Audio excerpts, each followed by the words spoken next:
할렐루야. 예. 오늘 우리가 함께 은혜 받을 말씀은 믿음의 경주를 잘하는 비결, 이런 제목으로 함께 은혜를 나누도록 하겠습니다. 경주, 달리기 하면 어렸을 적 추억의 달리기가 생각납니다. 여름철 이제 곧 장마가 시작되는데 저는 어렸을 때 그 장마가 시작되고 비가 많이 오는 날, 이런 날 더위를 식히기 위해서 동네 그 소꿉친구들과 함께 동네 한 바퀴 달리기를 한 적이 있어요. 근데 비가 오는 날 우통을 벗고 친구들과 함께 동네 한 바퀴를 도는데 너무너무 막 신나게 달렸던 기억이 있어요. 너무 행복하게 달렸던 그런 기억이 있습니다. 여러분들 해보신 적 있나요?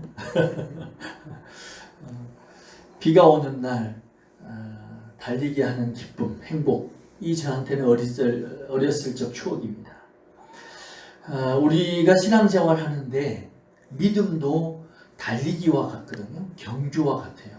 근데 우리가 요즘 신앙생활 하는데 기쁨으로 믿음 생활을 하고 있는가, 행복하게 신앙생활을 하고 있는가, 오늘 묻는 말씀입니다. 오늘 우리가 읽은 이 히브리서를 쓴 기자, 그 당시의 상황을 보면 극심한 박해 가운데 있었어요. 그래서 신앙생활이 기쁨보다는 고난이 많은 시기에 쓰여진 성경이 히브리서입니다. 그 당시에 로마 황제 가운데 가장 그 박해를 강하게 했던 황제가 네로 황제라고 하는 사람이었는데, 네로 황제가 AD 64년에 예수 믿는 사람들은 무조건 다 잡아 죽였어요. 너무 힘든 시기였죠. 너무 박해가 심하다 보니까 처음에는 믿음의 힘으로 신앙을 지킬 수 있었는데 조금 지나다 보니까 예수 믿는 것이 힘들고 지쳤어요. 피곤했어요. 그래서 신앙을 포기하고 하나둘 믿음을 떠나는 사람들이 생기기 시작했습니다. 그래서 이 모습을 본 히브리서 기자는, 이 말씀을 쓴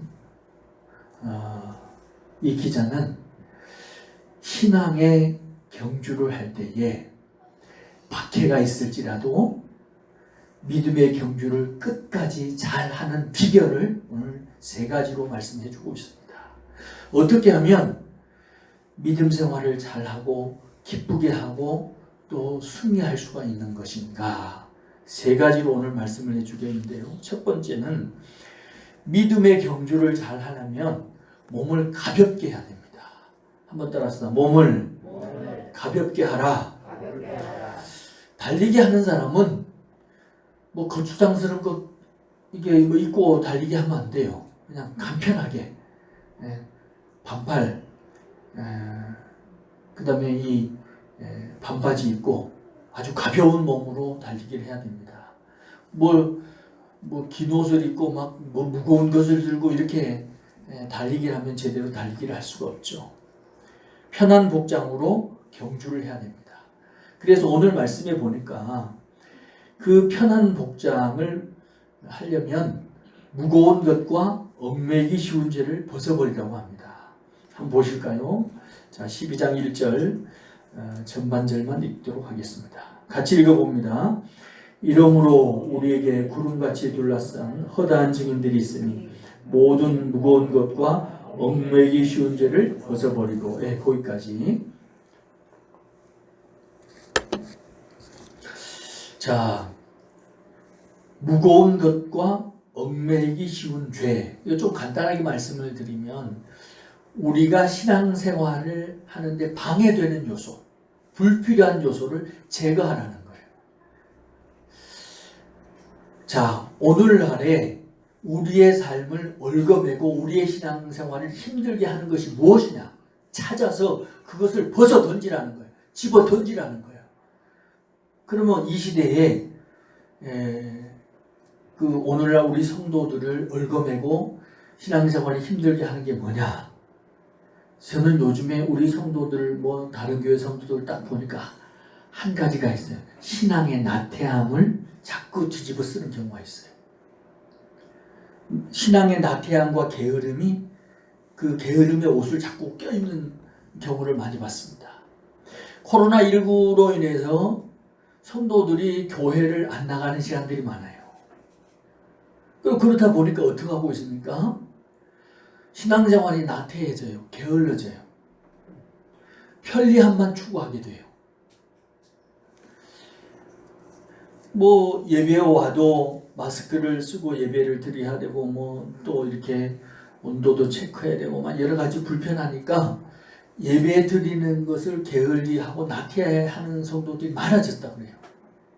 우리나라의 교회 다니는 사람들 중에 30%가 지금 교회를 많이 안 나가고 있다고 그래요. 그러니까 영상 예배를 드리던 사람들이 아예 이제 안 나가는 사람들이 있다고 그래요. 규모가 있는 교회들은 그런 사람들이 많습니다. 그러니까 100명 중에 한 30명은 지금 신앙이 나태해지고 게을러서 교회를 안 나간다는 얘기예요. 심각한 거죠. 주일 예배를 등한히 하고 잠자는 영혼이 많아지는 이 시대를 보면서 우리 주님께서 기도하면서 깨닫게 하는 것이 있었는데 예수님께서 제자들에게 하신 말씀이 생각나더라고요. 1시간도 깨어있을 수 없더냐. 1시간도 깨어있을 수 없더냐. 그 말씀이 자꾸 떠오르는 거예요. 한번 따라합시다. 1시간도 깨어있을 수 없더냐. 많은 성도들이 코로나로 인해서 잠자는 영혼이 되어가고 있어요. 나태하고 게으른 영혼의 옷을 껴입고 있어요. 그래서 훌훌 벗어 던지고 예배의 기쁨을 회복하고 예배의 행복을 회복해야 되는데 예배 드리는 것을 귀찮아하는 시대가 되어가고 있다는 거예요. 심각해진 거예요. 그것이 그 편리함이 그 게으름이 하나님으로부터 오는 좋은 것들을 다 막고 있습니다. 그래서 우리 주님께서 근신하고 깨어라 이렇게 말씀하고 있어요. 정신을 차리라고 말씀하고 있어요. 한번 보실까요? 베드로전서 5장 8절입니다. 앞에 화면으로 같이 읽습니다. 시작. 근신하라 깨어라 너희 되전 마귀가 우는 사자같이 두루 다니며 삼킬 자를 찾나니. 분명히 말씀합니다. 오늘날 성도들을 빨리 정신 차려야 됩니다. 큰일 나게 생겼어요. 다 사자밥이 되게 생겼다는 거예요. 다 사자의 그 마귀 우는 사자 마귀의 지금 노예가 되게 생겼다는 거예요. 다윗을 가만히 생각을 해보면 알 수가 있어요. 다윗은 전쟁에 나갈 때도 막 정신을 차리고 주님의 도움을 구하고 하나님을 찾고 하나님 도와주세요. 다 하나님을 의지하고 살았어요. 그런데 전쟁에 나가지 않고 왕국에서 편안하게 생활할 때가 있었어요. 그 편안하고 나태한 삶을 살 때가 있었는데 왕궁을 거닐다가 왕국 옥상을 거닐다가 이제 우리아의 아내가 목욕하는 것을 보고 그 우리아의 아내를 자기 아내로 빼앗아 버리죠. 큰 죄를 지은 거예요. 자, 나태하고 게으르고 편안할 때 뭐가 역사했어요? 마귀가 역사한 거예요. 오는 사자같이 두루 다니며 산기자를 찾았는데 영적으로 나태하고 게으른 다윗에게 역사해서 남의 아내를 잘 살고 있는 남의 아내를 자기 아내로 뺏어요. 큰 죄를 짓습니다.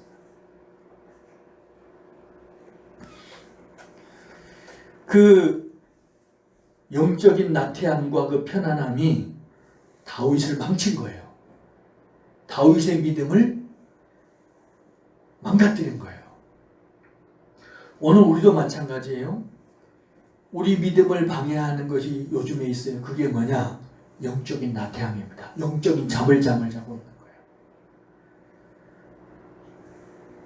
속히 이런 것들을 벗어 던져야 가벼운 몸으로 달리길 믿음으로 살아가는 거예요.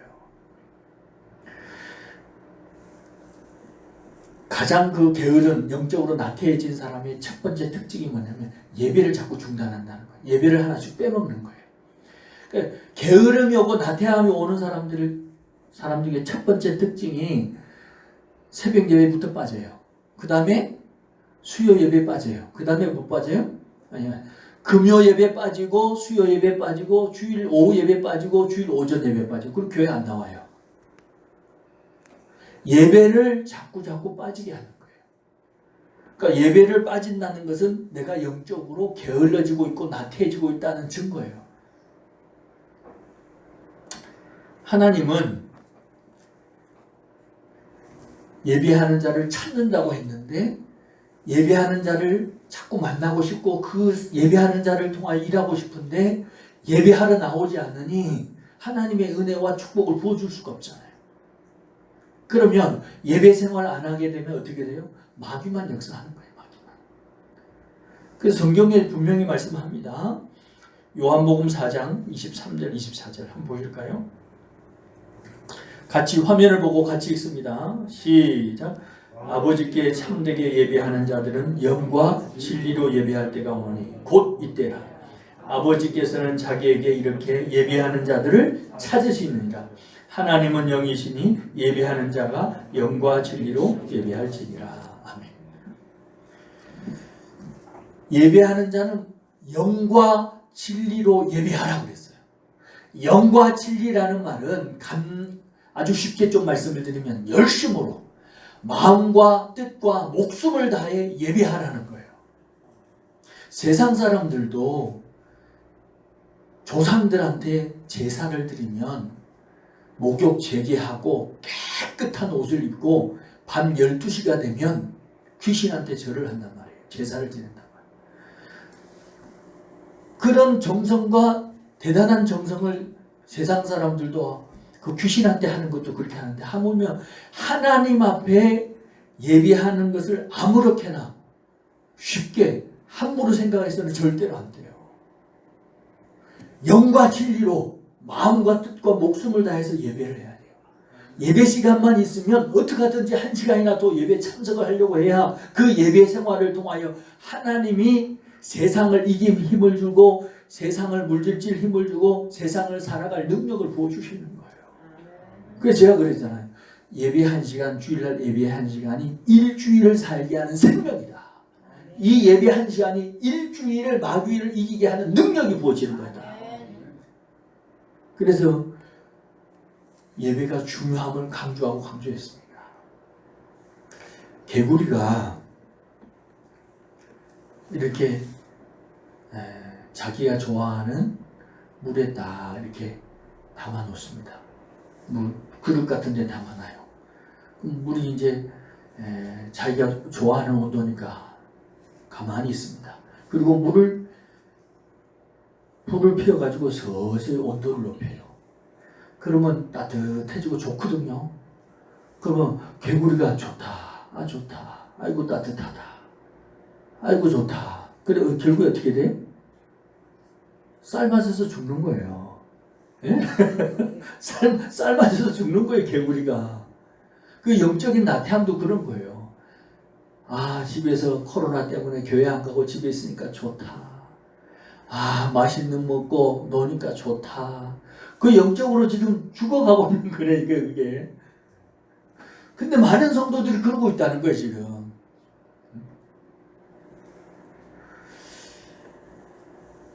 그러다가 영이 죽고 인생 죽고 마귀의 종로로 타다가 끝나고 맙니다. 그래서 우리 주님께서 근신하고 깨어라 이렇게 말씀하십니다. 오늘 우리 사랑하는 성도 여러분들은 내 삶을 무겁게 하는 내 삶을 얽어매는 영적인 나태함과 게으름을 깨끗이 벗어던지고 늘 깨어서 주를 기쁘게 하는 은혜의 성도들로 사시기를 주님의 이름으로 축원합니다. 두 번째로 믿음의 경주를 잘 하려면 인내해야 됩니다. 자, 다시 한번 12장 1절 하반절을 한번 읽어보도록 하겠습니다. 1절 하반절에 보니까 제가 읽어드렸어요. 인내로서 우리 앞에 당한 경주를 하며 이렇게 되어 있어요. 한번 따라합시다. 인내하라. 마라톤 그 장거리 경기를 할 때는 그냥 평평한 길만 있는 게 아니에요. 마라톤 하다 보면 오르막길도 있고 내리막길도 있어요. 한참 달리다 보면 숨이 차서 꼭 죽을 것만 같아요. 그래도 포기하지 않고 끝까지 달려야 상을 받습니다. 끝까지 참고 인내해야 열매가 있고 상급이 있습니다. 오늘 우리가 신앙생활 하는데 중간에 포기하는 사람, 중간에 중단하는 사람 치고 결코 좋은 열매를 맺지 못합니다. 그래서 야고보서에서는 이렇게 말씀을 합니다. 좀 길이 참으라고 말씀하는데요. 한번 보시겠습니다. 야고보서 5장 7절 8절 같이 한번 화면을 보고 있습니다. 그러므로 형제들아 주께서 강림하시기까지 길이 참으라. 보라 농부가 땅에서 나는 귀한 열매를 바라고 길이 참아 이른 비와 늦은 비를 기다리나니 너희도 길이 참고 마음을 굳건하게 하라. 주의 강림이 가까우니라. 아멘. 이 말씀에 보니까 길이 참으라는 말이 계속 나와요. 농부가 씨를 뿌렸으면 1년 동안 참고 기다려야 될 거 아니에요. 길이 참아야 될 거 아니에요.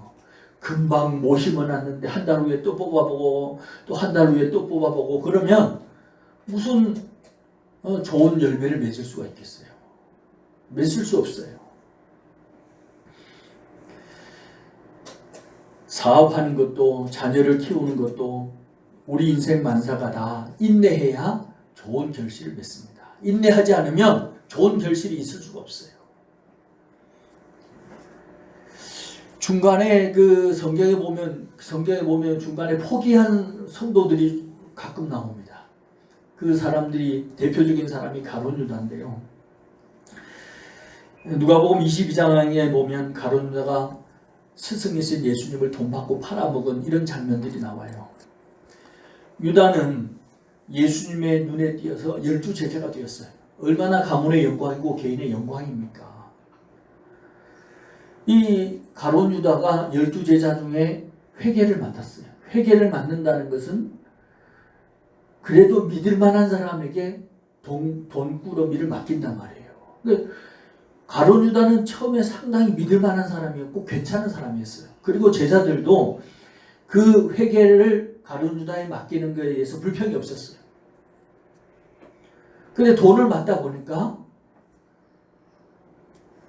돈을 더 사랑하게 되는 이런 우를 범한 거예요. 그래서 성경에는 사단이 역사했다 이렇게 나와요. 사단이 예수 팔 생각을 집어넣고 돈을 더 좋아하게 만든 거예요. 사단의 꾀임에 넘어가가지고 예수님을 은 30개 돈을 받고 팔아먹은 배신자가 되죠.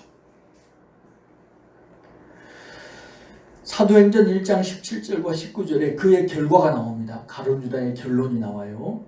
자, 한번 보실까요? 시작.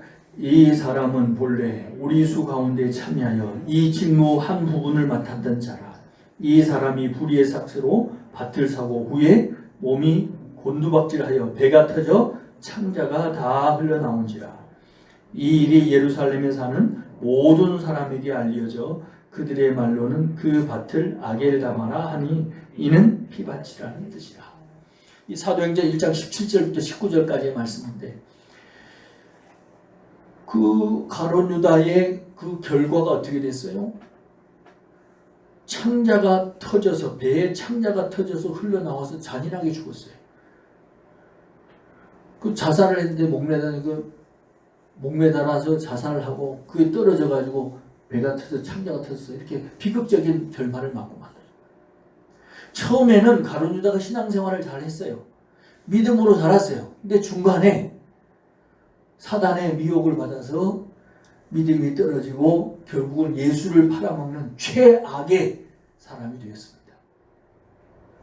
배신자 중에 배신자로 낙인 찍히고 말았습니다. 믿음의 경주를 하다가 중간에 그만두는 성도가 되어서는 안 된다는 얘기예요. 믿음은 끝까지 인내를 가지고 달려야 되지 중간에 이런저런 일이 있다고 해서 포기하고 뭐가 있다고 포기하고 이러는 것이 신앙생활이 아니라는 거예요. 무슨 유혹이 있어도 위험이 닥치고 혼란이 닥쳐도 목숨을 다해서 충성하고 헌신하는 인내자가 되라는 거예요. 그런 자에게 하늘나라의 상이 있고 하나님의 은혜와 축복이 있다고 그래요. 야고보서 1장 12절을 볼까요? 자, 다 같이 앞에 화면을 보고 같이 읽습니다. 시작. 시험을 참는 자는 복이 있나니 이는 시련을 견디어낸 자가 주께서 자기를 사랑하는 자들에게 약속하신 생명의 멸류관을 얻을 것이기 때문이다. 끝까지 길이 참고 인내하는 사람들은 우리 주님께서 반드시 상을 주시는데 그 사람의 상은 생명의 멸류관이라는 거예요. 할렐루야. 생명의 멸류관을 하늘나라에서 받았으면 좋겠어요. 멸류관이 5개 있다고 제가 말씀을 드렸는데 죽도록 충성하고 직분을 잘 감당하는 사람은 생명의 멸류관이 있습니다. 약한 자를 돌보고 사랑하는 자에게는 영광의 멸류관이 있습니다. 그리고 믿음을 잘 지킨 사람에게는 금멸류관이 있습니다. 순교하는 자에게는 의의 멸류관이 있고 삶 속에서 늘 하나님을 영화롭게 하는 자는 하나님을 늘 기쁘게 하는 자는 영화로운 멸류관이 있다고 그랬어요. 나는 우리 성도들이 이 땅에서 얼마 동안 살겠지만 천국 가서 다 멸류관 하나는 다 받는 은혜로운 성도들이 되면 좋겠습니다. 할렐루야. 석유 재배 중에서 존 메칼이라고 하는 사람이 있었어요. 존 메칼이라고 하는 미국 사람이 있었는데 석유회사 재벌이에요. 이 사람이 대학을 다닐 때 지질학을 공부를 했어요. 지질학을 공부하다 보니까 이렇게 저렇게 알다가 이제 폐광을 하나 무슨 뭘 캐다가 폐광이 된 그 탄광이 있는데 그걸 조사를 하다 보니까 그 폐광에서 석유가 나오겠다는 확신이 생겼어요. 그래서 그 폐광을 샀습니다. 돈을 많이 들여서 돈을 빌려서. 그래서 폐광을 사가지고 이제 땅을 파기 시작했어요. 1600피트를 팠는데 1600피트는 약 1800m 된다고 그래요. 꽤 많은 깊이를 팠어요. 1800m를 팠는데 석유가 나오지 않아요. 그러면 빚쟁이들이 와가지고 못 살게 하고 힘들게 하고 가족들도 석유도 나오지 않는 그 폐광을 사가지고 이게 뭐 하는 거냐고 비난을 하고 욕을 하고 막 주위에서 못 견디게 하는 거예요. 그래서 더 이상 살 수 없을 것 같다.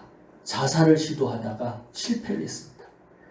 자살을 시도했는데 실패하고 나서 이 메칼이라고 하는 사람이 그래 이왕 뭐 죽을 몸 조금 더 파다가 죽자.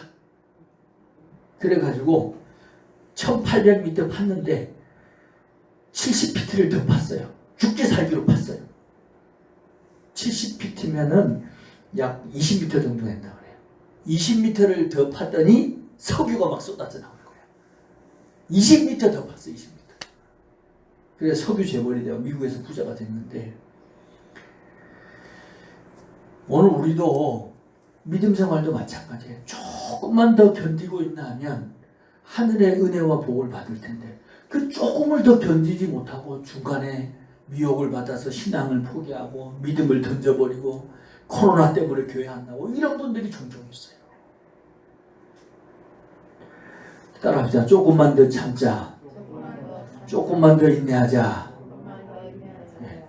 조금만 더 참고 조금만 더 인내하면 하늘의 은혜와 복을 받습니다. 사랑하는 성도 여러분, 우리는 지금 2020년도 6월달을 맞이했어요. 마라톤으로 하면 반환점을 도는 시기예요.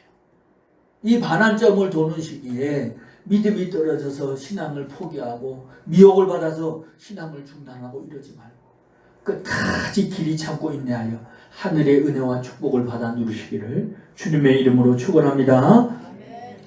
마지막 세 번째로 믿음의 경주를 잘하는 사람은 뚜렷한 목표를 가지고 있어요. 한번 따라합시다. 뚜렷한 목표를 가져라. 자, 2절 말씀을 다 함께 읽겠습니다. 시작. 믿음의 주요 또 온전하게 하시는 이 예수를 바라보자. 그는 그 앞에 있는 기쁨을 위하여 십자가를 참사 부끄러움을 개의치 아니하시더니 하나님 보좌 우편에 앉으셨느니라. 아멘. 우리가 믿음의 경주를 하는데 믿음의 달리기를 하는데 꼬린 지점에 예수님이 우리를 향하여 팔을 벌리고 계세요. 우리의 목표, 우리의 시선은 예수님을 향하여 달려야 된다는 거예요. 예수님이 내 목표가 되어야 된다는 거예요. 왜 예수님이 내 삶의 목표, 내 인생의 목표가 되어야 되느냐? 이 오늘 말씀에 보니까 온전케 하시는 분은 예수기 때문이라는 거예요. 온전하게 하시는 분은 예수라는 거예요. 이 말씀은 아주 중요한 말씀입니다.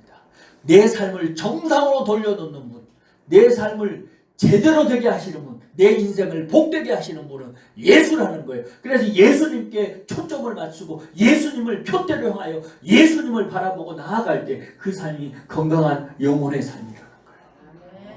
달리기를 하는데 주위 사람들 보면 제대로 달릴 수가 없어요.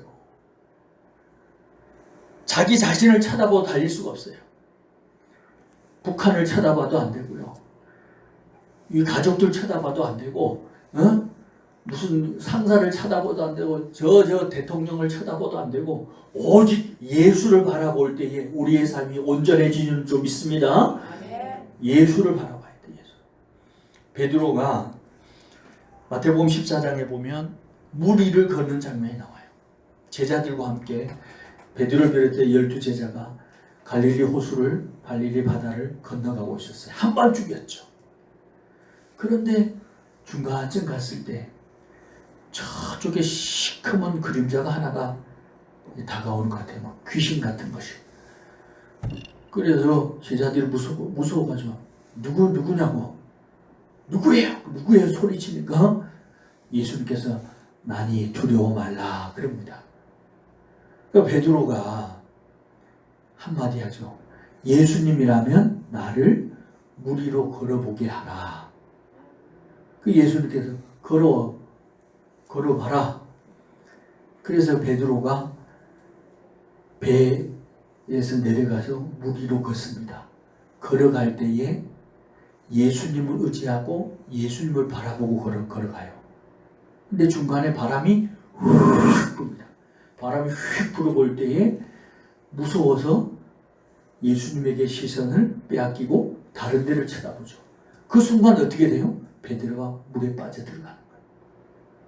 베드로가 살려달라고 했을 때 예수님의 손을 잡아서 물에서 끄집어내가지고 배에 올려놓죠.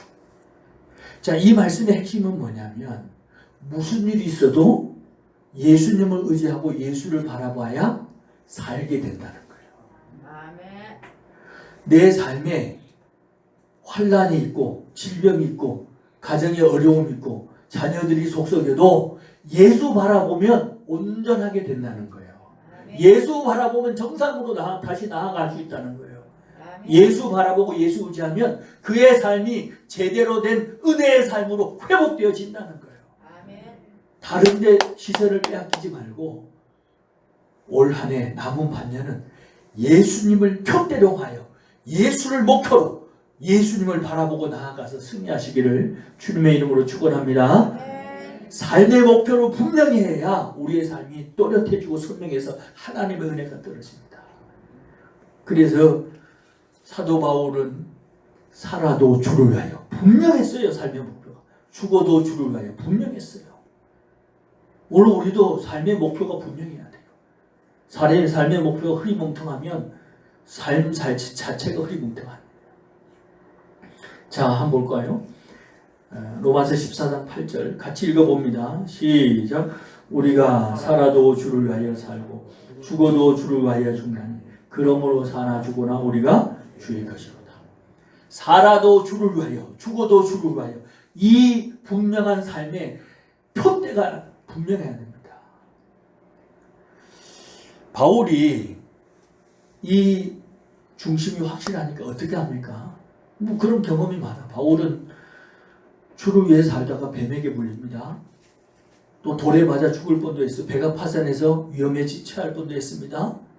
감옥에 가서 고난 속에 죽을 뻔도 했습니다. 그러나 하나님께서 어떻게 했어요? 그의 삶이 바울이 예수를 바라보고 오지 않으니까 어떻게 그의 삶을 온전하게 하세요. 뱀에 물려도 독이 퍼지지 않게 해요. 돌에 맞아서 죽을 뻔했는데 다시 살려요. 감옥에 가도 감옥문을 열고 다시 꺼지고 내주십니다. 예수를 바라보고 의지하니까 그의 삶이 온전하게 되어졌어요. 할렐루야. 우리 성도들도 무슨 일이 있어도 어떤 일이 있어도 예수 바라보면 내 삶이 온전하게 된다. 믿음의 주요 온전케 하시는 예수를 바라보자. 이 중심이 흔들리지 않기를 주님의 이름으로 축원합니다. 1924년에 제8회 파리 올림픽이 있었어요. 그 올림픽에 영국의 대표 선수로 에릭 리들이라고 하는 사람이 출전을 했습니다. 근데 100m 결승이 100m 영국 대표로 나왔는데 100m 달리기 유력한 우승 후보였어요. 뛰면 무조건 1등이야. 근데 그 결승전이 주일날 있어. 주일날. 자, 주일날 여러분들 한번 물어봅시다. 뛰면 금메달 따고 영웅 되는 거예요. 그리고 연금도 나고 평생 사는 게 걱정 없어요. 우리 만약에 우리 정영석 성도님이 주일날 누군가가 돈을 한 100만 원 준다. 주일을 지킬 것인가? 돈 100만 원 받으러. 주일날 안 가면 그거 못 받아. 주일을 지켜야 돼. 100만 원 받으러 가야 돼요. 주일 확실히 지켜야 되죠. 한번 보겠습니다. 앞으로 이제 주일을 지켜야죠.